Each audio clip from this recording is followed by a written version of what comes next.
Lula e Bolsonaro se enfrentarão como padrinhos em 14 estados. São Paulo, Rio de Janeiro e Bahia, primeiro, terceiro e quarto maiores colégios eleitorais do país, respectivamente, já anteciparam o confronto e consolidaram pré-candidaturas dos dois lados. O ex-presidente Luiz Inácio Lula da Silva, PT, e o presidente Jair Bolsonaro, PL, que lideram as pesquisas de intenção de votos para o Palácio do Planalto, se enfrentam como padrinhos em disputas diretas de pré-candidatos ao governo de 14 estados, número que deve aumentar nas próximas semanas com a oficialização de novos apoios.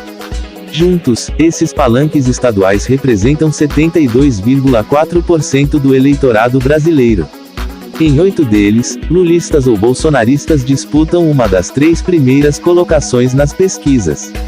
São Paulo, Rio de Janeiro e Bahia, primeiro, terceiro e quarto maiores colégios eleitorais do país, respectivamente, já anteciparam o confronto e consolidaram pré-candidaturas dos dois lados.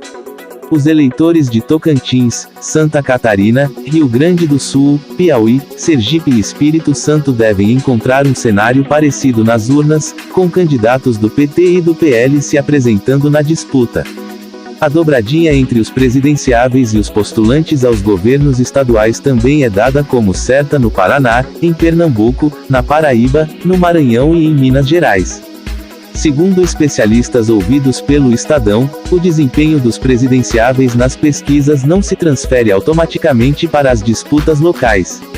Porém, o voto para presidente costuma ter impacto nas escolhas regionais do eleitor e pode empurrar disputas dadas como certas para o segundo turno. É o candidato a governador que precisa do apoio do presidente e não o contrário, ainda que exista o outro lado, disse a cientista política Graziela Testa, professora da FGV.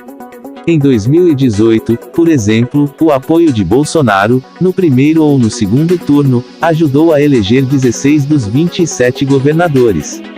Para a pesquisadora, a cláusula de barreira e a arrecadação dos recursos que financiam as campanhas, que dependem da quantidade de deputados federais eleitos, têm obrigado as siglas a concentrar esforços para eleger nomes para o legislativo, sobrando menos energia para a corrida pelo executivo.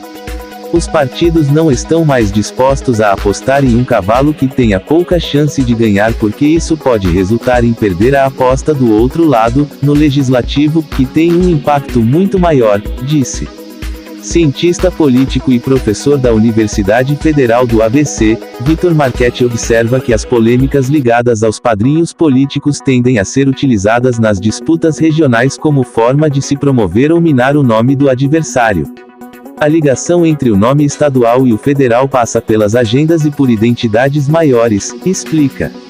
Então, um candidato que colar no Lula certamente vai querer falar sobre temas que o ex-presidente vai estar trabalhando, como a economia do período do governo PT, crescimento da classe D, dentre outros. O candidato apoiado por Bolsonaro vai lidar com críticas em relação à questão da pandemia, das vacinas e das denúncias de corrupção no MEC. Não são temas de responsabilidade do governador, mas são assuntos ligados aos padrinhos. Neutro. Na semana passada, em entrevista a um canal de TV na Bahia, Bolsonaro disse que nos estados com mais de um aliado seu na disputa, será neutro, e vai focar em sua reeleição. Ele cita, como exemplo, o Rio Grande do Sul, onde Luiz Carlos Ence, PP, e o ex-ministro Onyx Lorenzoni, PL, são pré-candidatos, e Santa Catarina, onde o atual governador, Carlos Moisés, republicanos, deve enfrentar o senador Jorginho Melo, PL. Em São Paulo, há a possibilidade de palanque duplo para a chapa liderada por Lula e uma apoiada por Bolsonaro.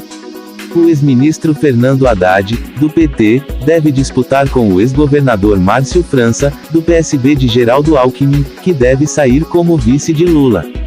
Já Bolsonaro deve ter o ex-ministro da Infraestrutura Tarcísio de Freitas, republicanos, como representante.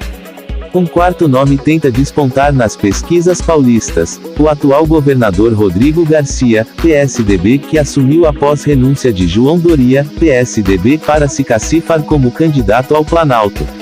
São Paulo é o maior colégio eleitoral do país, com mais de 32 milhões de eleitores, e é visto como peça-chave para os presidenciáveis. Para Marchetti, a situação paulista se assemelha ao cenário federal. Não só a polarização, mas também mostra a dificuldade de construir a centro-esquerda como uma frente ampla de resistência ao Bolsonaro, de ter uma candidatura pró-Bolsonaro com força e de ter uma candidatura de centro que está tentando decolar e que ainda pode ser que consiga crescer nos próximos meses, disse. As informações são do jornal O Estado de S.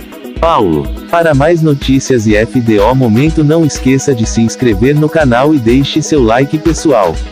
Até o próximo vídeo.